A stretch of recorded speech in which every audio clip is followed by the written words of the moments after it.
تو ساری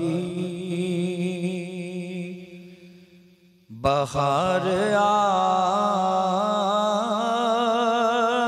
آپ سے ہے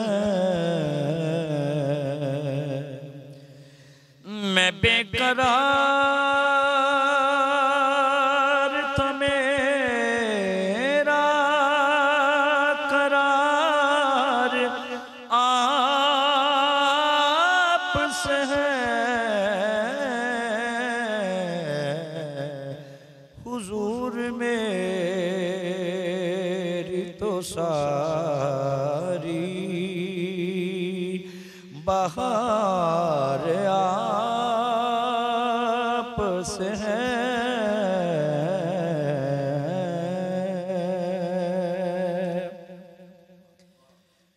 کہاں ہو عرض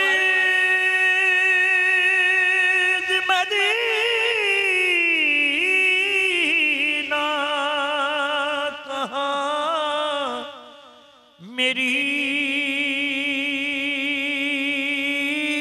ہستی سبحان اللہ کہاں ہو عرض مدینہ کہاں میری ہستی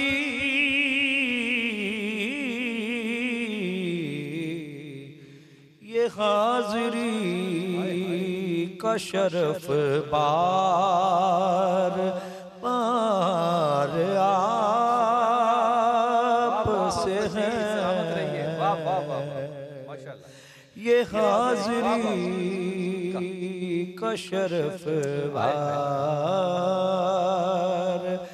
بار آپ سے ہے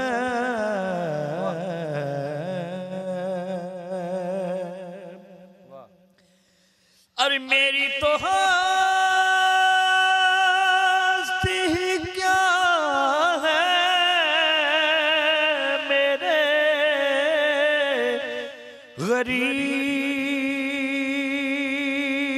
غریب نواز سبحان اللہ کیا سچ بولا میری تو ہستی کیا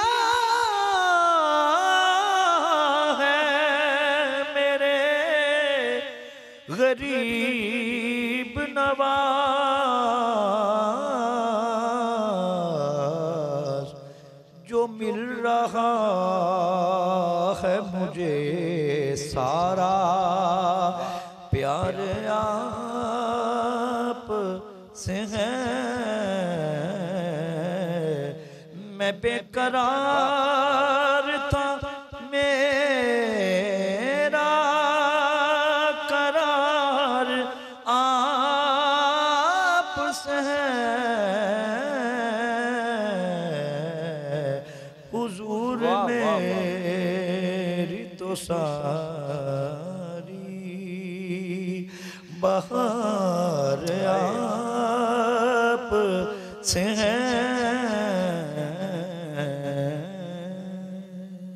سلامت رہیے حافظ جی سلامت رہیے اللہ تعالیٰ نے آپ کو کیا نوازا ہے ماشاء اللہ تعالیٰ السلام علیکم ورحمۃ اللہ وبرکاتہ اللہم صلی علی محمد وعلی محمد رب اشرح لی صدری ویسر لی امری واحلل عقدۃ من لسانی یفقہوا قولی آمین خواتین حضرات آپ دیکھ رہے ہیں رمضان اسپیشل کتب آن لائن اور میں ہوں بلال کتب امر بن معروف کا آپ نے کتنا ذکر ہم نے سنا ہے ساری زندگی سنا ہے کہ بھلائی کا کام کرنا ہے اور جو لوگ بھلائی کا نہیں کرتے ان کو دیکھتے ہیں ہم نے ان کو روکنا ہے قرآن حکیم میں اللہ تعالیٰ کا حکم ہے ہم نے اس کو پورا کرنا ہے پورا کرتے ہوئے لوگوں میں سے ایک شخص کو ہم نے اپنی زندگی میں جس کو بہت ہی قائم پایا کوئی ایسا شخص نہیں ہوگا جس کے ویڈیو اس کے فون کے موبائل کے اندر اس کے کلپ نہ موجود ہوں وہ ہے مولانا طارق جمیل کیا خوبی ہے مولانا طارق جمیل میں کہ وہ اتنے لوگوں کے پاس موجود ہیں ان کے موبائل میں ہو سکتا ہے بہت سے لوگوں نے بلکہ یقیناً بہت سے لوگوں نے ان کی علمی شخصیت کے اوپر بہت سی گفتگو بھی کی ہے لیکن اس کے باوجود لوگ جو ہیں وہ ان کو سنتے ہیں. اس کی بڑی بنیادی وجہ یہ کہ وہ سوائے محبت کے اور کچھ نہیں بانٹتے. اور 6 اصول جو کہ اس تبلیغ میں انہوں نے قائم کیے، کلمہ ہے، نماز ہے، علم کو دینا ہے، حدیثیں سنا دیتے ہیں، عزت دینا ہے، اخلاق ہے، اور پھر کہتے ہیں دعوے کی بات ہے. میرے ساتھ انتہائی محترم مہمان جناب سید ظہیر الحسن صاحب، السلام علیکم سید صاحب، خیریت سے؟ اور میرے ساتھ ہیں شام الہی حضرت، السلام علیکم. اور کراچی سے ہمارے ساتھ ہوں گے مفتی زبیر صاحب. لیکن حضرت آپ سے شروع کرتا ہوں، یہ کیسے ایک فیصلہ کیا جا سکتا ہے کہ بھلائی کس چیز کا، اگر مجھے فائدہ کسی ایسی چیز میں جو کہ آپ کی نظر میں بھلائی نہیں ہے تو میں کیوں فیصلہ کروں گا کہ یہ بھلائی ہی ہے؟ یا برائی کا فیصلہ میں کیسے کروں گا؟ یا میں یہ آپ کو حق کیسے دے دوں کہ آپ میرے لیے فیصلہ کریں کہ کیا برائی اور کیا اچھائی ہوگی؟ بلال بھائی، سب سے پہلی بات یہ کہ امر بالمعروف اور نہی عن المنکر واجبات میں سے ہے، جس طرح سے نماز واجب ہے. اصول دین ہے، فروع دین ہے، اور فروع دین کے اندر جیسے نماز ہے، روزہ ہے، حج ہے، زکوٰۃ ہے، خمس ہے، جہاد ہے. اسی طریقے سے تبرع واللہ، اور یہاں پر جو امر بالمعروف اور نہی عن المنکر ہے. قرآن پاک کے اندر اللہ سبحانہ و تعالیٰ نے سورہ توبہ کے اندر، اور اس کے بعد پھر جو ہے وہ آل عمران کے اندر، اور پھر اس کے بعد جو ہے نا سورہ اعراف کے اندر باقاعدہ اس کا ذکر کیا. حتیٰ نبی رحمہ محمد مصطفیٰ صلی اللہ علیہ وآلہ وسلم کی جب تعریف فرمائی ہے تو اس میں بھی ان کے امر بالمعروف اور نہی عن المنکر کے وظیفے کو بیان کیا ہے. جہاں تک تعلق ہے اس بات کا، جب بھی ہم کوئی حکم لیتے ہیں تو ہمارے پاس منبع جو ہے وہ قرآن ہے اور حدیث، اور اس کے بعد روایات ائمہ علیہ الصلوۃ والسلام ہے. یہاں پر میں اور آپ ملاک نہیں ہیں کہ میرے نزدیک کون سی نیکی ہے اور میرے نزدیک کون سی برائی ہے. یہاں پر ملاک حکم پروردگار اور نبی خدا محمد مصطفیٰ صلی اللہ علیہ وسلم. لیکن اس کی ٹرانسلیشن تو شاہ صاحب میں نے کرنی ہے نا، کہ میں اس عمل کو کیسے سمجھتا ہوں اور پھر آپ کو میں اس کے مطابق جج کروں. جی، وہ اصل تو جو حکم ہے نا جی، جو حکم ہے وہ تو اللہ سبحانہ و تعالیٰ اور نبی خدا کا میری اپنی ذات سے نہیں ہے. میں ایک چھوٹا سا یہاں پر ایک واقعہ جو ہے نا بیان کرتا ہوں کہ حضرت باقر علیہ الصلوۃ والسلام جو ان کی خدمت میں جابر ابن عبداللہ انصاری آئے تھے، انہوں نے پوچھا کہ آپ کا مرتبہ ایمان کہاں تک پہنچا ہے. کیا سوال ہے ویسے یہ؟ جی، کیا سوال ہے؟ بہترین جو ہے نا وہ سوال کیا. تو انہوں نے کہا جی کہ میں بڑھاپے کو پسند کرتا ہوں جوانی کی نسبت، غربت کو پسند کرتا ہوں امارت کی نسبت، اور بیماری کو پسند کرتا ہوں تندرستی کی نسبت. تو امام فرماتے ہیں کہ ابھی تمہارا ایمان یہیں پر پہنچا ہے. تو عرض کی ابنا رسول اللہ کیا مطلب؟ اب ظاہر ہے بڑھاپے کے اندر موت یاد آتی ہے، بیماری میں موت یاد آتی ہے، خدا یاد آ جاتا ہے، اور اسی طریقے سے غربت کے اندر اللہ سبحانہ و تعالیٰ کے اور قریب ہوتا ہے، اللہ ظاہر ہے. تو امام فرماتے ہیں کہ تم کون ہوتے ہو یہ کہنے والے کہ مجھے کیا پسند ہے؟ تم کہو کہ جس حال میں خدا رکھے، یعنی مرضی خدا ہے، میری نہیں ہے. تو یہاں پر بھی جو حکم ہے وہ حکم خدا ہے. اب اگلی بات جو ہے نا وہ یہ ہے کہ میں اس حکم کو جو میرا نہیں ہے اس کو میں نے جب دوسروں کو امر کرنا ہے، امر کے اندر خواہش نہیں ہوتی. امر کے اندر کیا ہوتا ہے کہ آپ کا غلبہ ہونا چاہیے اس کے اوپر، پھر آپ جا کر جو ہے نا حکم دیتے ہیں. غلبہ کس چیز کا ہوگا؟ آرگومنٹ کا، کردار کا، کس چیز کا؟ 4 شرطیں ہیں. 4 شرطیں. نمبر 1 کہ آپ خود عامل ہوں اور آپ کو علم ہو اس کے متعلق، ٹھیک، اس کے ان اینڈ آؤٹ کا. ٹھیک. نمبر 2 مصلحت، یعنی وہ فتنے کا باعث نہ ہو. واہ. نمبر 3 آپ کو احتمال ہو کہ وہ مؤثر ہوگا. ٹھیک، یقین ہو کہ وہ مؤثر ہوگا، مطلب نیت بھی ٹھیک ہونی، نیت بھی ٹھیک ہو، مؤثر ہوگا. اور اگر آپ کو ہے کہ یہ مؤثر نہیں ہوگا یا فتنے کا باعث بن جائے گا، یا خود انسان عامل نہیں اور انسان کو پتہ نہیں تو نہیں کر سکتا. اور منکر کے متعلق کیا وہ 3 کیفیات ہیں. سب سے پہلی قلبی کیفیت ہے، کہا کہ دل کے اندر برا محسوس کرو. ٹھیک. پھر جو ہے نا ظاہری کیفیت ہے جس میں حتیٰ رسول خدا کا فرمان یہ ہے کہ اگر آپ نے منکر کو ہوتے دیکھا اور آپ کی پیشانی پر خم نہیں آیا تو یہ جہنم کے اندر جلے گی. قیامت. حضرت بڑی احتیاط کے ساتھ یہ سوال کر رہا ہوں، جب بھی کسی سے کہیں نا کہ یہ کر لو، وہ کہتے ہیں میرا اور اللہ کا ذاتی معاملہ ہے، آپ بیچ میں کیوں آ رہے ہیں؟ تو پھر بھلائی کا پیغام کیوں دینا ہے اور کیوں کر دینا ہے؟ بسم اللہ الرحمن الرحیم. جو پہلا آپ نے سوال کیا ہے اس کا جواب تو اللہ رب العزت نے قرآن حمید میں یوں دیا، اتبعوا ما انزل الیک. جو چیز اللہ کی طرف سے نازل ہوئی ہے اس کی پیروی کرنی ہے. اور جہاں تک بھلائی کی دعوت کس نے دینی ہے اور کیوں دینی ہے، سب سے پہلی بات ہم دیکھیں گے کہ اسلام کے داعی اول کون ہے؟ نبی کریم صلی اللہ علیہ وسلم. اللہ رب العزت نے نبی کریم صلی اللہ علیہ وسلم کی بہت سی صفات قرآن پاک میں بیان کی ہیں، لیکن ایک صفت بلال بھائی بیان کرنے کے بعد اللہ نے نبی کریم کو ایک اعزاز بخشا ہے. وہ ذرا دیکھیں، یا ایھا النبی انا ارسلناک شاہدا و مبشرا و نذیرا و داعیا الی اللہ باذنہ. جب اللہ نے کہا آپ داعی ہیں، لوگوں کو بھلائی کی دعوت دینے والے ہیں، تو اللہ تعالیٰ نے قرآن پاک میں ایک جگہ سورج کو سراج کہا اور چاند کو منیر کہا. کیوں؟ کہ چاند سورج سے روشنی لے کے آگے پھیلاتا ہے. لیکن جب نبی کریم کو دائی کہا تو کیا کہا؟ وَسِرَاجًا مُنِيرًا. آپ سورج بھی ہیں اور چاند بھی ہیں، نہ صرف روشنی لیتے ہیں بلکہ روشنی پھیلاتے بھی ہیں. اور دوسری بات ہے اللہ رب العزت نے نبی کریم کو جو پہلا حکم دیا یا ایھا المدثر قم فانذر وربک فکبر وثیابک فطہر، اس میں تبلیغ کے سارے اصول بیان کیے ہیں. قم فانذر، کھڑے ہو جائیے، ڈرانا شروع کر دیجئے، اللہ کی دعوت دیجئے، لیکن کس کے ساتھ؟ اللہ کی ذکر کو ساتھ ساتھ کرنے کے بعد، اپنے کپڑوں کو پاک صاف رکھنے کے بعد، اپنے اخلاق کو اعلیٰ رکھنے کے بعد. وَلَوْ كُنْتَ فَظًّا غَلِيظَ الْقَلْبِ لَانفَضُّوا مِنْ حَوْلِكَ. اگر پیارے حبیب آپ دعوت میں احتیاط نہیں کریں گے، نرم مزاجی نہیں اپنائیں گے، تو لوگ آپ کے ارد گرد جمع نہیں ہوں گے. زبیر بھائی بہت شکریہ، السلام علیکم آپ کو. حضرت یہ فرمائیے کہ جیسے حافظ صاحب ابھی فرما رہے، بڑی اچھی بات کہ اس ساری دعوت کے اندر جب آپ نے دعوت دینی ہے تو اس میں چند پہلو ہونے چاہیے. ان پہلوؤں میں جو بہت غالب پہلو ہم آج کے زمانے میں دیکھتے ہیں وہ خوف کا پہلو ہے. تو کیا آپ کے خیال میں دائی کے پاس خوف کا پہلو ہونا، ڈرانے کا پہلو ہونا، یہ مناسب ہے، آج کے دور کے مطابق ہے یا نہیں؟ بسم اللہ الرحمن الرحیم، نحمدہ و نصلی علی رسول الکریم، اما بعد. دعوت اسلام اور تبلیغ دین کے لیے بنیادی طور پر آج کے معاشرے اور آج کی سوسائٹی کے حالات کو سامنے رکھتے ہوئے 3 بنیادی انگریڈینٹس اور 3 بنیادی فرائض اور اجزائے ترکیبیہ ہونا بنیادی شرط ہے. محبت، درد دل، ذاتی اجلا کردار. جب تک یہ 3 چیزیں نہیں ہوں گی آپ کی دعوت اسلام کے اندر، تبلیغ دین کے اندر اثر نہیں ہوگا. پہلا لفظ میں نے کیا کہا؟ محبت. آپ نے شروع انٹرو میں مولانا طارق جمیل صاحب کی بات کی اور آپ نے کہا کہ وہ محبت کا پیغام انسانیت کے نام پہنچایا کرتے ہیں. یاد رکھیے قرآن کریم کے اندر اللہ رب العزت نے سورہ اعراف آیت نمبر 199 کے اندر کیا فرمایا؟ خذ العفو وَأَمُرْ بِالْعُرْفِ وَأَعْرِضْ عَنِ الْجَاهِلِينَ. امر بالمعروف کا حکم دینے سے پہلے اللہ نے فرمایا معاف کر دیا کرو، درگزر کر دیا کرو.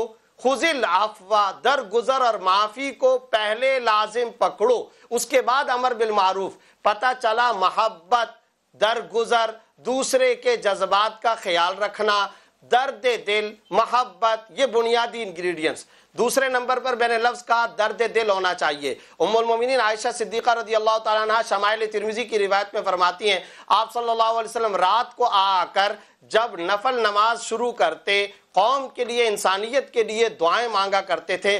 عزیز کا عزیز المرجل، میرے سرتاج صلی اللہ علیہ وسلم کے سینہ مبارک سے ایسی آہیں، سسکیاں، ہچکیاں برآمد ہوتی تھی، ایسی آواز آیا کرتی تھی جیسا کہ پانی نیچے ابال کر ہنڈیا کے اندر آپ پانی ڈال دو، نیچے آگ لگا لو تو جس طرح وہ آواز آتی ہے مرجل، ہنڈیا کی آواز، ایسے آپ صلی اللہ علیہ وسلم کے رونے، اللہ کے سامنے گڑ گڑانے، سسکیوں اور ہچکیوں کی آواز آتی تھی. یہ ہے درد دل.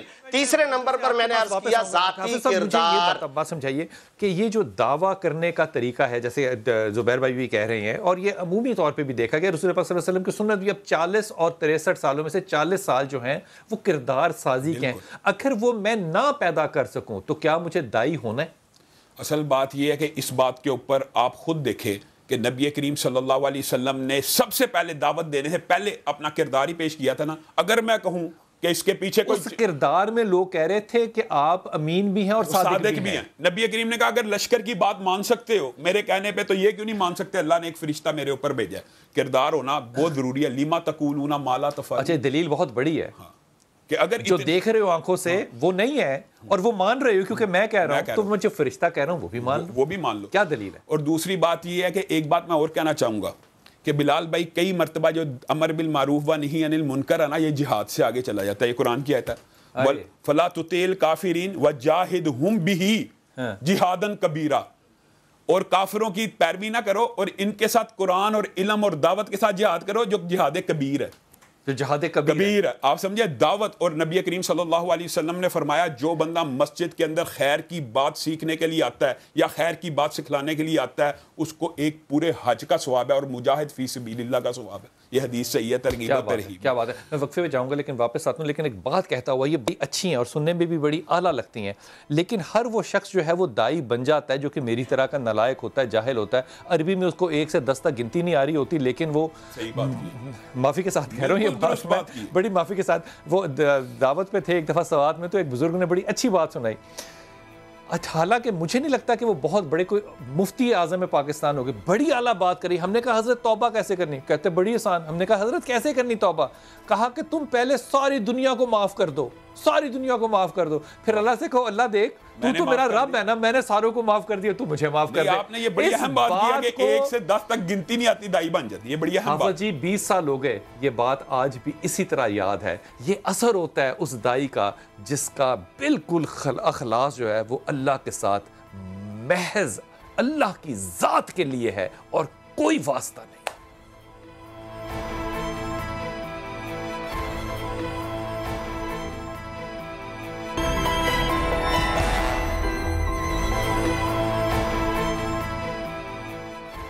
بسم اللہ الرحمن الرحیم. ایک دفعہ ایک بزرگ بیٹھے تھے ہمارے ساتھ حافظ صاحب، اور تبلیغ کا وقت تھا، تو انہوں نے رات کو لیٹے ہوئے تھے تو اچھی اچھی کہانیاں سنایا کرتے تھے. اچھا مجھے لگتا ہے کہ یہ ہم بچوں کے ساتھ اپنے آج نہیں کرتے تو بڑا ظلم کرتے ہیں کہ ان کو سونے سے پہلے یا لیٹے ہوئے ان کے ساتھ اچھی باتیں نہ کریں. انہوں نے شاہ صاحب ہمیں ایک بات سنائی. اب اس بات کو گزرے ہوئے کو 15-20 سال سے زیادہ کا عرصہ ہو چکا ہے، جو کہ میرے دل میں آج دونوں باتیں تازہ ہیں.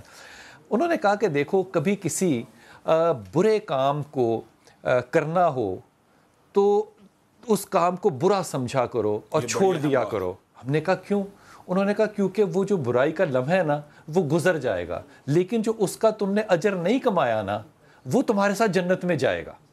لیکن اگر کوئی نیکی کا کام آئے نا اور اٹھنے کا آئے، تکلیف کو، تو فوراً تکلیف لے لیا کرو.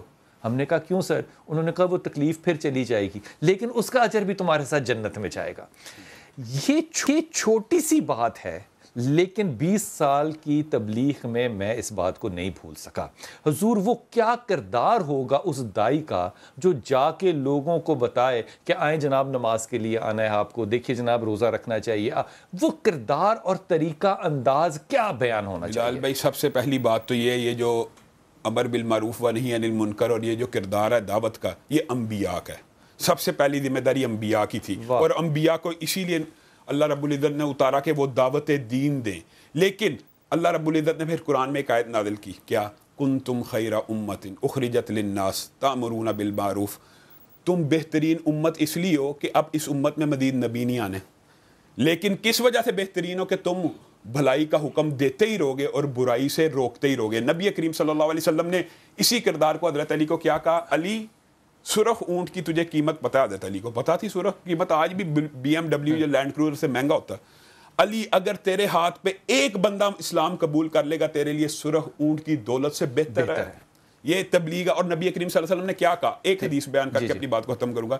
نبی کریم نے کہا اللہ اس کے چہرے کو تر و تازہ رکھے، روشن رکھے جو میری حدیث کو سن کے آگے پہنچا دے. اور صرف آگے پہنچانا. اور نبی کریم صلی اللہ علیہ وسلم نے آخری خطبہ حجۃ الوداع میں یہ کہا تھا کہ جو حاضر ہیں وہ غائب کو پہنچا دیں، جو حاضر ہیں وہ غائب کو پہنچا دیں. حضرت اب یہ بات جو ہے اس پہ کوئی دو رائے نہیں ہے، یہ بات بالکل سچ ہے. لیکن مسئلہ یہاں پیدا ہوتا ہے کہ مجھے علم کم ہے، لیکن میں چاہوں گا کہ میرے علم کے مطابق آپ اپنے آپ کو درست کر لیں، میں اس کو دعوت سمجھوں گا. یہ سارے مسائل پھر معاشرے میں پیدا کرتے ہیں. دیکھیں جو آپ نے بات فرمائی ہے نا اور حافظ صاحب نے بھی بات کی ہے، اس کے اندر بہت سارے پہلو نکلتے ہیں.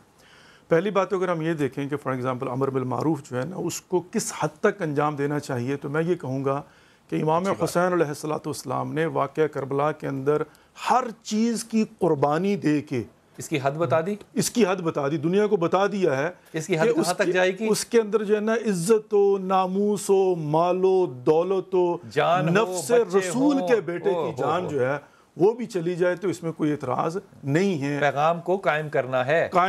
اچھا اگلی بات جو ہے نا وہ آتی ہے کہ آپ نے جیسے پہلے بھی اشارہ کیا ہے کہ 10 تک گنتی نہیں آتی. تو یہاں پر تبلیغ کے درجات ہیں. ہم بات کر رہے ہیں نبی رحمہ محبوب کبریا محمد مصطفیٰ صلی اللہ علیہ وآلہ وسلم کی. وہ ایک آئیڈیل مبلغ ہیں، لیکن اس کا مطلب یہ نہیں ہے کہ اگر نچلی سطح پر کسی عام کم علم انسان کو کوئی 2-4 حدیثیں یاد کر کے بیان کر رہا تو ہم کہیں گے تم کون ہوتے ہیں، تم کون ہوتے ہو کہ تمہارا تو علم اتنا نہیں ہے. اچھا وہ اپنا چہرہ روشن کرنا چاہتا ہے تو کیوں نہ کرے. اچھا اس میں ایک بات عرض کروں گا کہ میں یہ کہتا ہوں کہ ہمارا عقیدہ یہ ہے کہ ہم یہ کہتے ہیں کہ دیکھیں نا جی جو بات دل سے نکلتی ہے وہ دل میں اثر کرتی ہے.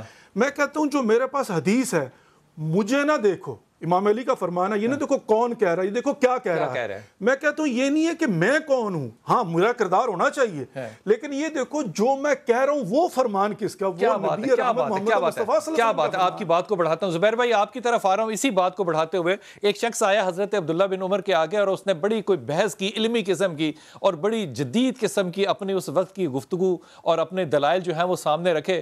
حضرت عبداللہ بن عمر نے صرف ایک ہی جملہ کہا، اس نے کہا تو مجھے پتہ نہیں، میں اپنی زبان اپنے گمان سے کہہ رہا ہوں کہ تو مجھے جو ساری سائنسیں سمجھا رہا ہے، میں تجھے نبی کی بات بتا رہا ہوں، تو نبی کی بات سن جو میں تجھے بتا رہا ہوں، تو مجھے کیا سمجھا رہا ہے۔ یہ جو سارا قصہ ہے تبلیغ کا، اس کے اندر ہم شرعی حدود کے کہاں تک پابند ہیں اور ہم آج کے علوم کے کہاں تک پابند ہیں؟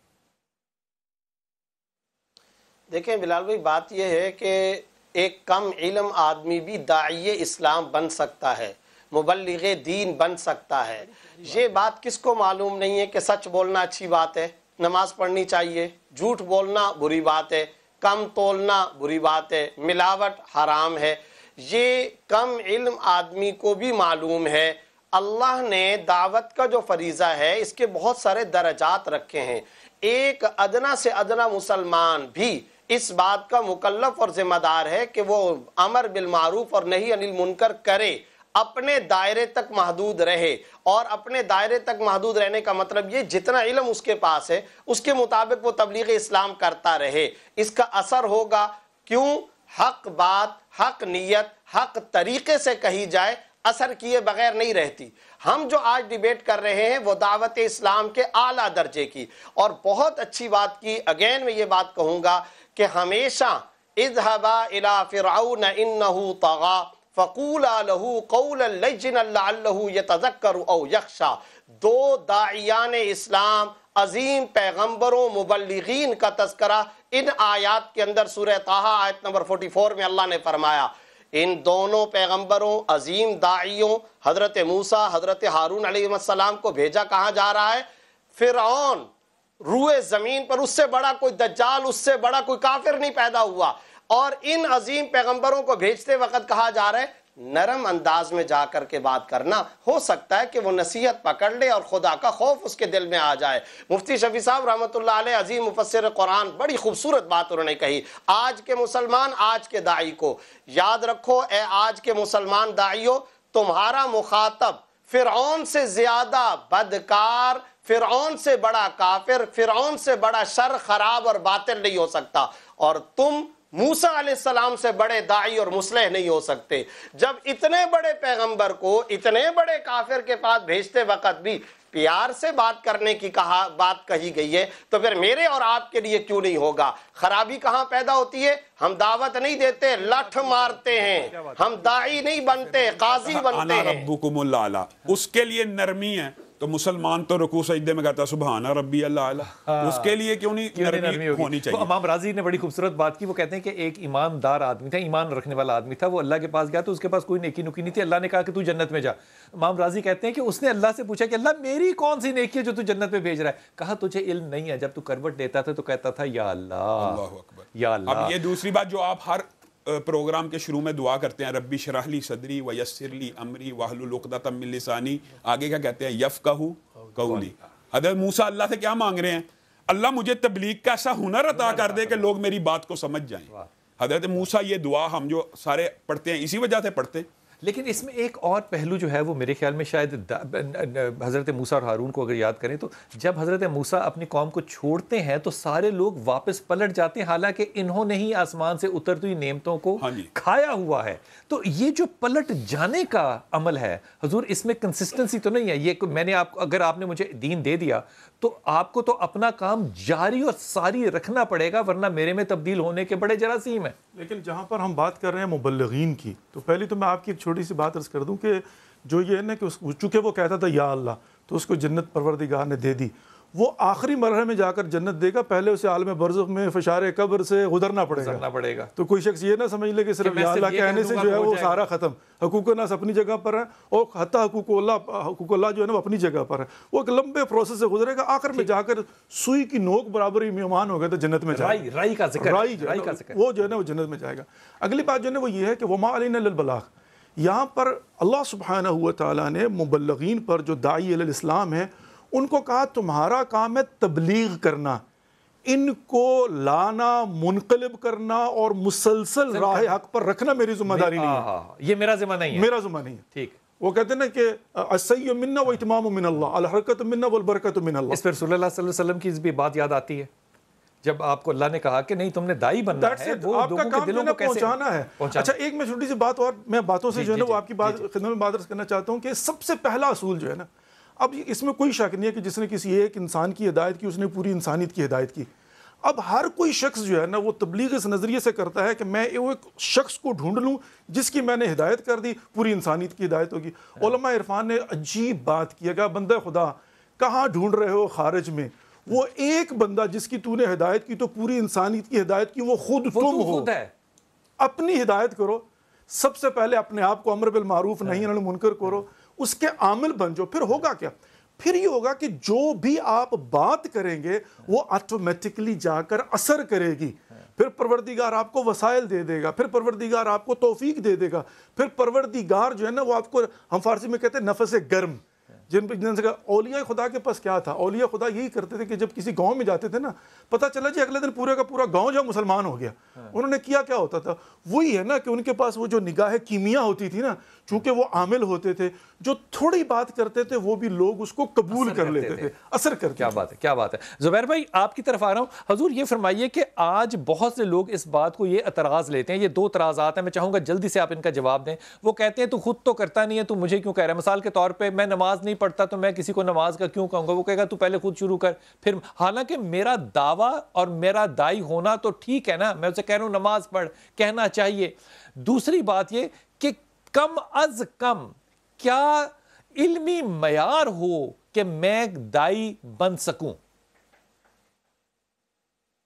دیکھیں پہلے سوال کا جواب تو یہ ہے کہ جائز ہے. ایک آدمی اگر خود عمل نہیں کر رہا وہ پھر بھی دعوت اور تبلیغ اسلام کرتا ہے تو یہ جائز ہے. ہم یہاں پر بات کر رہے ہیں اعلیٰ درجے کا اثر کب پیدا ہوگا، شاندار انقلابی نتیجہ اور ایفیکٹ اور اثر اگر آپ دنیا اور زمانے میں چاہتے ہیں تو پھر آپ کا اپنا کردار بھی بڑا اجلا ہونا چاہیے، صاف ہونا چاہیے، کم از کم آپ اتباع سنت کے پیکر ہونے چاہیے. ہاں اگر ایک آدمی خود گناہ کے اندر مبتلا ہے لیکن وہ دعوت اسلام کرتا ہے تو جائز ہے. اس کے اندر ہم یہ کہہ دیں گے کہ یہ ایک اچھائی کی طرف دعوت دے رہا ہے. اس اچھائی کے قول اور جملے سے ایک ٹائم آئے گا کہ خود اس کا ضمیر بھی اس کو ملامت کرے گا، یہ بھی انشاءاللہ ہدایت پا جائے گا. اور جو دوسری بات آپ نے فرمائی ہے کہ کیا علم ہونا چاہیے، بس ایک شرط ہے. وہ شرط بلال بھائی یہ ہے آپ دعوت اسلام دیں، اچھائی کی ترغیب دیں، بار بار دیں، کوئی پابندی نہیں، لیکن آپ فتوے نہ دیں، اپنا تقوی دیں، فتویٰ نہ دیں، مسئلے نہ بتائیں، آپ ڈیبیٹس کرنا شروع نہ کر دیں. اور یہ بنیادی شرط دیں، فتوے نہ دیں. اگر بلال بھائی مقام پہ پہنچنے کے بعد ایک لیول ہونا چاہیے فتوے کا. میں ان سے ایگری کرتا ہوں. یہ انہوں نے بات بہت اچھی یہ کی ہے کہ دیکھیں کچھ نوافل ایسے ہوتے ہیں جن کا بہت زیادہ اجر و ثواب ہے. بندہ کہ 3 دفعہ قل ہو اللہ پڑھو تو تمہیں قرآن پڑھنے کا ثواب ہے. دیکھیں یہ ابلاغ کوئی عمل نہیں بھی کرتا تو کرے گا. اور دوسری بات یہ بتائیے کہ کوئی بندہ نبی کریم کے علاوہ تو کامل اکمل مکمل ہے ہی نہیں. اس کا مطلب یہ نہیں ہے کہ دعوت کا حکم ساقط ہو جائے گا. دعوت دین ایک ایسا فریضہ ہے اور ایک ایسا عمل ہے کہ نبی کریم صلی اللہ علیہ وسلم نے فرمایا جو عمل انسان کے دنیا میں کٹ جاتے ہیں نا، ان کے اندر جاری رہنے والے عملوں میں سے ایک عمل علم کو پھیلانا اور نیکی کا حکم دینا ہے. کس طرح کہ جو بندہ جس بندے کی وجہ سے نیکی کرے گا اس کے نامہ اعمال میں بھی اتنا اجر جاری رہے گا، صدقہ جاری ہے. اور یہ دیکھیں کہ کئی دفعہ دعوت جہاد سے افضل ہو جاتی ہے. نبی کریم نے فرمایا افضل الجہاد کلمۃ عدل عند سلطان الجائر. ایک چھوٹی سی بات عرض کروں. بعض اوقات جیسے لوگ کہتے ہیں نا، وہ کہتے ہیں مجھے تو پتہ ہے اس بات کا، آپ مجھے کیوں بتا رہے ہیں؟ فذکر بھائی اس میں جو ہے نا وہ ہو سکتا ہے تمہیں پتا ہو، یہاں پر تذکر بھی تو دینا ہے نا، مجھے ریمائنڈ کروانا ہے. جو قرآن کا مزاج ہے بار آپ نے کل جو بات کی تھی اس کو بڑھا رہا ہوں. امام جعفر صادق کی جو بات ہو رہی تھی، آپ نے کہا کہ تو تبلیغ کے لیے جا رہا ہے، بس ایسا کریں کہ تجھے بولنا نہ پڑے. اس پہ 2 جملے بتائیے. اس میں جو ہے نا وہ سمپل سی بات یہ ہے کہ اپنے عمل سے تبلیغ کرنا. امام حسن عسکری علیہ السلام کا فرمان ہے کونوا لنا دعوت الصامتین، کہ جب تم جاؤ تو اپنی زبان سے زیادہ اپنے عمل سے، اور جو تبلیغ عمل سے کی جاتی ہے بغیر کہے ہوئے اس کا اثر ہوتا ہے، جس کی بہترین مثال خود مولا نبی خدا محمد مصطفیٰ صلی اللہ علیہ وآلہ وسلم ہے کہ 40 سال تک انہوں نے اس طرح سے زندگی بسر کیا کہ کفار اور مشرکین کہتے تھے، کب؟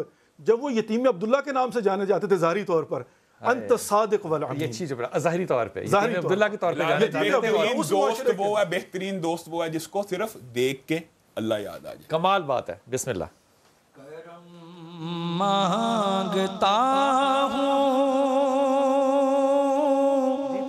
عطا مانگتا ہوں الہی میں تجھ سے دعا مانگتا ہوں.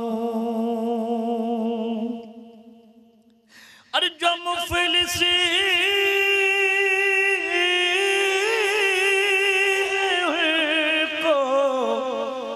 دولت عطا کر،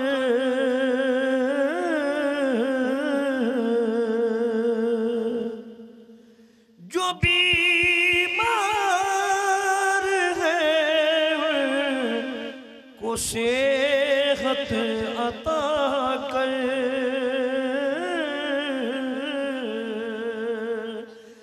مریضوں کی خاطر شفا مانگتا ہوں الہی میں تجھ سے دعا مانگتا ہوں. الہی ہمیشہ مسرور رکھنا،